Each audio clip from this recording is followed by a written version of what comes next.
So ಸಂಬಂಧಗಳನ್ನೇ ಇವರು ಹಿಂಗೆ ಒಂದು ಎಡಗಾಲಲ್ಲಿ ಒದ್ದು ಬಂದ್ಬಿಡ್ತೀನಿ ನಾನು, ಇಟ್ಸ್ ಫೈನ್ ವಿತ್ ಮೀ, ನಾನು ಏನು ಮಾಡಿದ್ರೂ ಪರವಾಗಿಲ್ಲ, ಜನ ಇದ್ದಾರೆ ನನಗೆ, ನಂಗೆ ದೊಡ್ಡ ದೊಡ್ಡ ಜನ ಪರಿಚಯ ಇದ್ದಾರೆ, ತಾಯಿಗಿಂತ ದೊಡ್ಡವ್ರು ಯಾರೂ ಇಲ್ಲ, ಬಹುಶಃ ದರ್ಶನಿಗೆ ಇದು ಅರ್ಥ ಆಗಲಿಕ್ಕೆ ಈ ಜನ್ಮದಲ್ಲಿ ಸಾಧ್ಯ ಇಲ್ಲ ಅಂತ ನಾನು ಭಾವಿಸ್ತೀನಿ. ನಾನು ಕರ್ಕೊಂಬಂದು ಶೆಡ್ಡಲ್ಲೆಲ್ಲ ನಿಲ್ಲಿಸ್ಬಿಟ್ಟು ಹೊಡೆಸ್ಬಿಟ್ಟು ಮರ್ಡರ್ ಮಾಡಿಸ್ತಾ ಇರಲಿಲ್ಲ.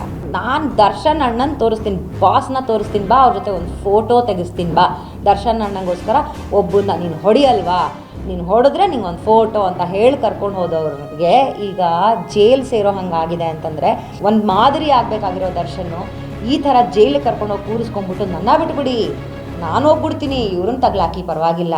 ನನ್ನ ಪ್ರಕಾರ ಡೆವಲಪ್ಮೆಂಟ್ ಇಸ್ ಗೋಯಿಂಗ್ ಅಮೇಝಿಂಗ್, ಚೆನ್ನಾಗಿ ಆಗ್ತಾ ಇದೆ. ಎಲ್ಲೂ ಒಂದು ಕಡೆ ನಾವು ಢೀಲ ಆಗಿಬಿಡುತ್ತಾ ಕೇಸು, ಅಥವಾ ಎಲ್ಲಾದರೂ ಒಂದು ಕಡೆ ಏನಾದರೂ ಬಯಾಸ್ಡ್ ಆಗಿಬಿಡ್ತಾರಾ, ಇನ್ಫ್ಲೂಯೆನ್ಸ್ಗಳಾಗ್ಬಿಡುತ್ತಾ ಅಂಥವೆಲ್ಲ ನೋಡ್ತಾ ಇದ್ವಿ. ಡೇ ಒನ್ನಿಂದ ಕೂಡ ಎಲ್ಲೂ ಇನ್ಫ್ಯಾಕ್ಟ್ ಕೇಸ್ ಗಟ್ಟಿನೇ ಆಗ್ತಾ ಇದೆ. ಜನ ಆರೋಪಿಗಳು ಒಂದು ಮೇಲೆ ಒಂದು ಎಕ್ಸ್ಟ್ರಾಗಳಾಗ್ತಾ ಇದ್ದಾವೆ ಹೊರತು, ಅಂದರೆ ಒಬ್ಬರ ಮೇಲೊಬ್ಬರು ಬರ್ತಾನೆ ಇದ್ದಾರೆ ಹೊರತು ನಾನು ಇನ್ನೂ ಇದ್ರಂತೆ, ಇನ್ನೂ ಇಬ್ಬರಿದ್ರಂತೆ, ಇನ್ನೂ ಒಬ್ಬರಿದ್ರಂತೆ ಅಂತ ಆ್ಯಡ್ ಆನ್ ಆಗ್ತಾ ಇದ್ದಾರೆ ಹೊರತು ಇಲ್ಲೆಲ್ಲೂ ಇಲ್ಲ. ಆಮೇಲೆ ಎಲ್ಲೋ A2 ಅನ್ನೋ ಒಂದು ದರ್ಶನ್ ಅವರ A1 ಪವಿತ್ರ ಅವರಾದರೆ A2 ದರ್ಶನ್ ಅವರಾಗಿದ್ದರು, ಅದನ್ನೆಲ್ಲೋ ಕಿತ್ತು ಹಾಕಿ ಇನ್ನೊಂದು ಲಾಸ್ಟ್ ಮಾಡ್ತಾರೆ, A9 ಮಾಡಿಬಿಡ್ತಾರೆ. ಆ ಥರದ್ದೆಲ್ಲ ಒಂದಿಷ್ಟು ವದಂತಿಗಳು ಬಂತು ಇನಿಷಿಯಲಿ, ಅಥವಾ ಅವರಿಗೆ ಒತ್ತಡಗಳು ಬಂತು, ಮಾಡಿಬಿಡಿ ನನ್ನನ್ನು ಅಂತ, ಮಾಡಿಬಿಡ್ತಾರೇನೋ ಅನ್ನೋ ಒಂದು ಕಡೆ ನಮ್ಗೆ ಅನ್ನಿಸ್ತಾ ಇತ್ತು. ಬಟ್ ಎಲ್ಲೂ ಆ ಥರ ಆಗಿಲ್ಲ, ಆ್ಯಂಡ್ ಎಲ್ಲೂ ಆ ಥರ ಆಗೋ ಹಾಗೆ ಮುಂದಕ್ಕೂ ನಾ ಕಾಣೆ. ಆದರೆ ಈಗ ಪೊಲೀಸ್ನವ್ರ ವಿಚಾರದಲ್ಲಿ ನೋ ಮ್ಯಾಟರ್ ವಾಟ್ ಅದ್ಭುತವಾದ ಕೆಲಸ ಮಾಡ್ತಾ ಇದ್ದಾರೆ. ಬಟ್ ಇನ್ನೊಂದೇನು ಅಂತಂದರೆ, ಅವರ ಸುತ್ತ ಇರುವಂತಹ ಅವರ ಫ್ಯಾಮಿಲಿ ಇರ್ಬೋದು, ಅವರ ಫ್ರೆಂಡ್ಸ್ ಇರ್ಬೋದು, ಅವ್ರುಗಳೆಲ್ಲ ಸೈಲೆಂಟ್ ಆಗ್ಬಿಟ್ಟಿದ್ದಾರೆ. ಅಂದರೆ ಎಲ್ಲರ ಕಷ್ಟದಲ್ಲಿ ಅವ್ರು ನಿಲ್ತಾ ಇದ್ರಂತೆ, ಆದರೆ ಇವ್ರು ಇವಾಗ ಕಷ್ಟದಲ್ಲಿದ್ದಾರೆ ಅಂದಾಗ ಯಾರು ಸ್ಟೇಷನ್ಗೆ ಹೋಗಿ ನೋಡೋಕ್ಕೂ ಯಾರು ರೆಡಿ ಇಲ್ಲ.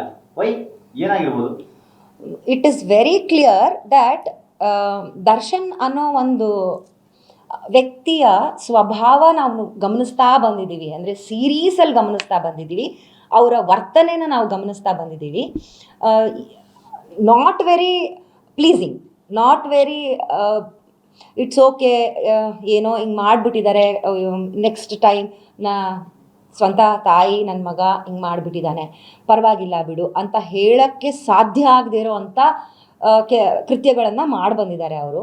ಮತ್ತು ಅವರ ಸ್ವಂತ ಸಹೋದರ ಅವರು ಕೂಡ ಅಷ್ಟೇ, ತುಂಬ he's gone through a lot ಅನ್ನೋವಂಥದ್ದು ಅವರ ಸೈಲೆನ್ಸಲ್ಲಿ ನಾವು ಅರ್ಥ ಮಾಡ್ಕೊಳ್ಬೇಕಾಗತ್ತೆ. ಸೊ ಸಂಬಂಧಗಳನ್ನೇ ಇವರು ಹಿಂಗೆ ಒಂದು ಎಡಗಾಲಲ್ಲಿ ಒದ್ದು ಬಂದ್ಬಿಡ್ತೀನಿ ನಾನು, ಇಟ್ಸ್ ಫೈನ್ ವಿತ್ ಮೀ, ನಾನು ಏನು ಮಾಡಿದ್ರೂ ಪರವಾಗಿಲ್ಲ, ಜನ ಇದ್ದಾರೆ ನನಗೆ, ನಂಗೆ ದೊಡ್ಡ ದೊಡ್ಡ ಜನ ಪರಿಚಯ ಇದ್ದಾರೆ, ತಾಯಿಗಿಂತ ದೊಡ್ಡವ್ರು ಯಾರೂ ಇಲ್ಲ, ಬಹುಶಃ ದರ್ಶನಿಗೆ ಇದು ಅರ್ಥ ಆಗಲಿಕ್ಕೆ ಈ ಜನ್ಮದಲ್ಲಿ ಸಾಧ್ಯ ಇಲ್ಲ ಅಂತ ನಾನು ಭಾವಿಸ್ತೀನಿ. ಮತ್ತು ಇದನ್ನೇ ಈ ಸೀರೀಸ್ ಆಫ್ ಅಹಂನ ತೋರಿಸ್ಕೊಂಡು, ಈ ಸೀರೀಸ್ ಆಫ್ ನಾನು ಏನು ಮಾಡಿದ್ರು ಇದು ಬಿದ್ದಿರ್ತಾರೆ ನನ್ನ ಕಾಲಡಿಲಿ ಅನ್ನೋ ಒಂದು ಬಿಹೇವಿಯರ್ ಇದೆಯಲ್ಲ, ಅದು ಅವ್ರನ್ನ ಈ ಮಟ್ಟಕ್ಕೆ ಇವತ್ತು ತಂದು ನಿಲ್ಲಿಸಿದೆ. ಕೆಲವರು ಹೇಳೋ ಪ್ರಕಾರ ಅವ್ರು ಇನ್ನೂ ಆರೋಪಿ, ನೀವು ಯಾಕೆ ಆಲ್ರೆಡಿ ಅಪರಾಧಿ ಥರ ನೋಡ್ತಾ ಇದ್ದೀರಾ ಅವ್ರನ್ನ ಅಂತಾರೆ. ಹೌದು, ನಾವು ಇನ್ನೂ ಆರೋಪಿ ಥರನೇ ನೋಡ್ತಾ ಇರೋದು. ಆ ಆರೋಪಕ್ಕೆ ಹಿಂದಿನ ಘಟನೆಗಳನ್ನು ಇಟ್ಕೊಂಡು ನಮಗೆ ಬರ್ತಾ ಇರೋ ಕೋಪ. ಮತ್ತು ಕೆಲವು ಕಡೆ ದರ್ಶನ್ನು ನಾನು ಹೊಡೆಯೋಕ್ಕೆ ಮಾತ್ರ ಹೋಗಿದ್ದೆ, ಅವ್ರನ್ನ ಸತ್ತು ಹೋಗ್ತಾನೆ ಅನ್ನೋದು ಗೊತ್ತಿರಲಿಲ್ಲ, ನನಗೆ ಇಷ್ಟೇ ನನಗೆ ಉದ್ದೇಶ ಇದ್ದಿದ್ದು, ಅವನಿಗೆ ಕರೆದು ಬುದ್ಧಿ ಹೇಳಿ ಫಸ್ಟ್ ಬರ್ದಿದ್ದು ಅದೇ, ನನಗೇನು ಗೊತ್ತಿಲ್ಲ, ನನ್ನ ಬಿಟ್ಟುಬಿಡಿ.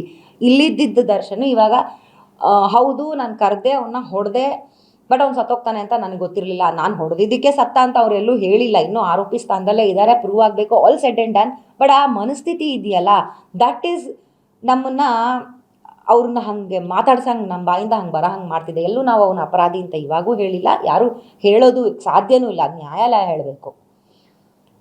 ಅವ್ರು ಕೆಲವರು ಅಭಿಮಾನಿಗಳು ಹೇಳೋದು ಏನಂತಂದ್ರೆ, ನಿಮ್ಮನೆ ಹೆಣ್ಮಕ್ಳಿಗೆ ಆ ಥರ ಮೆಸೇಜ್ ಕಳಿಸಿದ್ರೆ ಸುಮ್ಮನೆ ಇದ್ದು ಬಿಡ್ತಿದ್ರಾ, ಬಾಸು ಅವರ ವೈಫಿಗೆ ಕಳಿಸಿದ್ದಕ್ಕೆ ರೊಚ್ಚಿಗೆದ್ದಂಗೆ ಮಾಡಿದ್ದಾರೆ ಅಷ್ಟೇ ಅನ್ನೋ ಥರ ಮಾತಾಡ್ತಾ ಇದ್ದಾರೆ.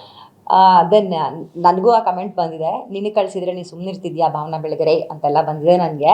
ಬಟ್ ದಟ್ ಈಸ್ ನಾಟ್, ನನಗೆ ಕಳಿಸಿದ್ರೆ ಸುಮ್ಮನೆ ಖಂಡಿತ ನಾನು ಇರ್ತಿಲ್ಲ, ಸ್ಟೇಷನ್ಗೆ ಹೋಗ್ತಿದ್ದೆ, ಕಂಪ್ಲೇಂಟ್ ಕೊಡ್ತಾ ಇದ್ದೆ. ಅವರಿಗೆ ರೇಣುಕಾ ಸ್ವಾಮಿ ಅವರಿಗೆ ಅರೆಸ್ಟ್ ಮಾಡಿಸ್ತಿದ್ರು ಅಥವಾ ಅವ್ರಿಗೆ ಏನಾಗಬೇಕಿತ್ತೋ ಶಿಕ್ಷೆ ತನಿಖೆ ಆಗ್ತಿತ್ತೋ ಅವರಿಂದನೇ ಬರ್ತಿತ್ತೋ. ಅದಕ್ಕೆ ಒಂದು ಸೈಬರ್ ಕ್ರೈಮ್ ಅಂತ ಇದೆ, ಅದನ್ನು ಅವರು ಮುಂದೆ ತಗೊಳ್ತಾ ಇದ್ರು. ನಾನು ಕರ್ಕೊಂಬಂದು ಶೆಡ್ಡಲ್ಲೆಲ್ಲ ನಿಲ್ಲಿಸ್ಬಿಟ್ಟು ಹೊಡೆಸ್ಬಿಟ್ಟು ಮರ್ಡರ್ ಮಾಡಿಸ್ತಾ ಇರಲಿಲ್ಲ. ಸೊ ಇವಾಗ ಅಲ್ಲಿ ಸಿಗಾಕೊಂಡಿರೋ 19 ಜನರಲ್ಲಿ 7 ಜನ ದರ್ಶನ್ ಅವ್ರನ್ನ ಭೇಟಿನೇ ಮಾಡಿಲ್ಲಂತೆ ಈ ತನಕ. ಅಂದ್ರೆ ಪಾಪ ಲಿಂಕೇ ಇಲ್ದೇನೆ ಅವರು ಕೇಸ್ ಒಳಗಡೆ ಫಿಟ್ ಆಗಿದ್ದಾರೆ.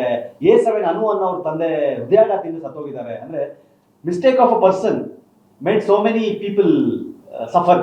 ಸೊ ಅದ್ರ ಬಗ್ಗೆ ಏನ್ ಹೇಳ್ತೀರಾ, ಅವ್ರ ಸುತ್ತ ಇರೋ ಈ ಗೊತ್ತಿಲ್ಲದ ಆರೋಪಿಗಳ ಬಗ್ಗೆ? Very very true. ಇದರಲ್ಲಿ ಈ ಕ್ವಶನ್ನು ಆ್ಯಕ್ಚುಲಿ ಎಂಥ ನೋಡಿ, ಒಂದು ಸ್ಟಾರ್ಡಮ್, ಒಂದು ಫ್ಯಾನ್ ನೋಡಬೇಕು. ನಾನೊಂದು ದೊಡ್ಡ ಫ್ಯಾನು ಅವ್ರದ್ದು.